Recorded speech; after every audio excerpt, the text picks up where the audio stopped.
SponsorInnen für mein kreatives Vorhaben finden? Natürlich brauchen große, auch kleine Ideenpartner.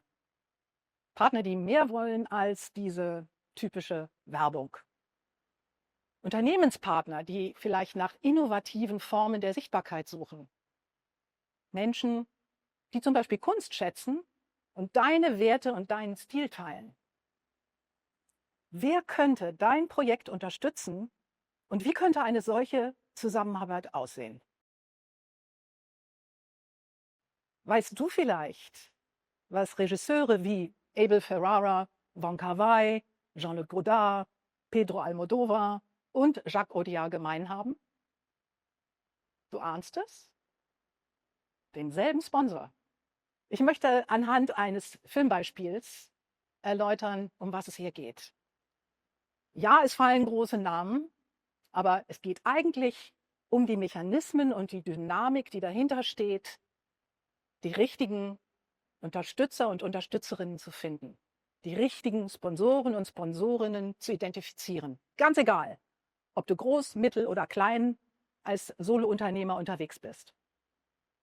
Das Beispiel aus dem Jahr 23 ist ein Kurzfilm von Pedro Almodóvar, Strange Way of Life. Darin spielen Ethan Hawke und Pedro Pascal die Hauptrollen. Der Film ist 31 Minuten lang und Saint Laurent war der Sponsor. Saint Laurent hat nicht nur die Kostüme in diesem Kurzfilm geschneidert, geliefert, entwickelt, designt, sondern der Kreativdirektor Anthony Vaccarello hat beschlossen, in diesem Film zum ersten Mal als Co-Produzent aufzutauchen. Dieses Interesse für Film begann mit Vaccarellos beginnender Direktion des Hauses im Jahr 2019.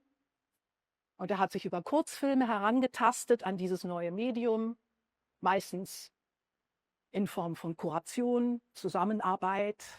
Natürlich wurde seine Mode gezeigt. Es war also eine richtige Sponsoring-Situation. Aber in 23 wurde aus diesen ersten Versuchen schon ein gewisses Commitment. Man hat sich also eingelassen darauf, ein Unternehmen zu gründen. Saint Laurent Productions. Und in diesem Falle ist dieser Produktionsarm ein Teil der Modemarke Saint Laurent. Also ein sehr klares Signal, wie wichtig Film für das Modehaus geworden ist.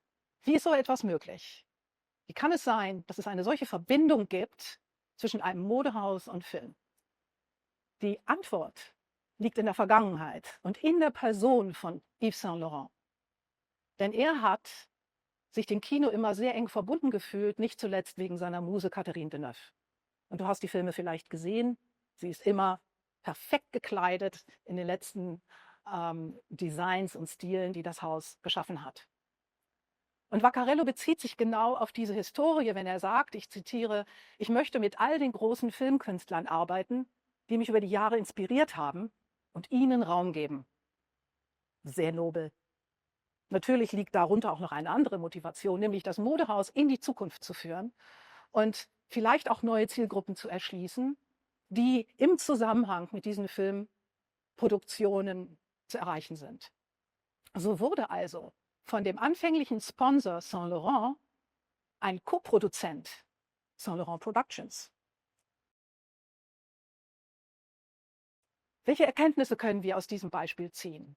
Wir können lernen, dass Sponsoring in diesem sehr typischen Fall auf persönlichem Interesse beruht. Und das ist deine Chance.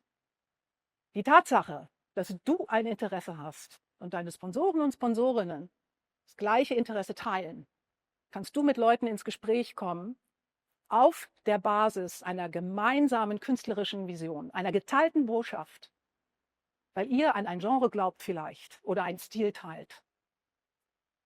Es ist entscheidend, das deutlich zu machen, deinen Sponsoren und Sponsorinnen, welche Werte teilt ihr und welche Zielgruppe, welche Kundschaft sprecht ihr beide an? Und wie verdienst du, wie gewinnst du das Vertrauen deiner Sponsoren und Sponsorinnen?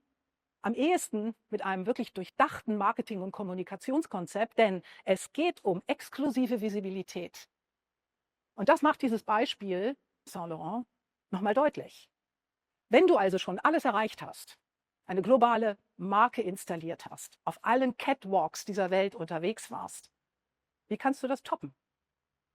Durch den roten Teppich von ausgewählten Filmfestivals der Welt. Wir können also lernen, dass Sponsoring eine finanzielle Unterstützung bedeutet. Ganz wichtig ist, immer die Prinzipien und die Erwartungen deines Sponsors oder deiner Sponsorin auch zu respektieren. Die Deals, die ihr miteinander macht, auch tatsächlich einzuhalten.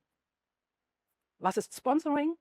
Die finanzielle oder materielle Unterstützung durch ein Unternehmen, meist gegen visuelle Präsenz oder um einen Imagegewinn zu erzielen, vielleicht auch einen Imagewandel auszulösen. Und wir können lernen, du erreichst deine kreative Freiheit, wenn du mit Menschen und Unternehmen zusammenarbeitest, die an das glauben, woran du glaubst.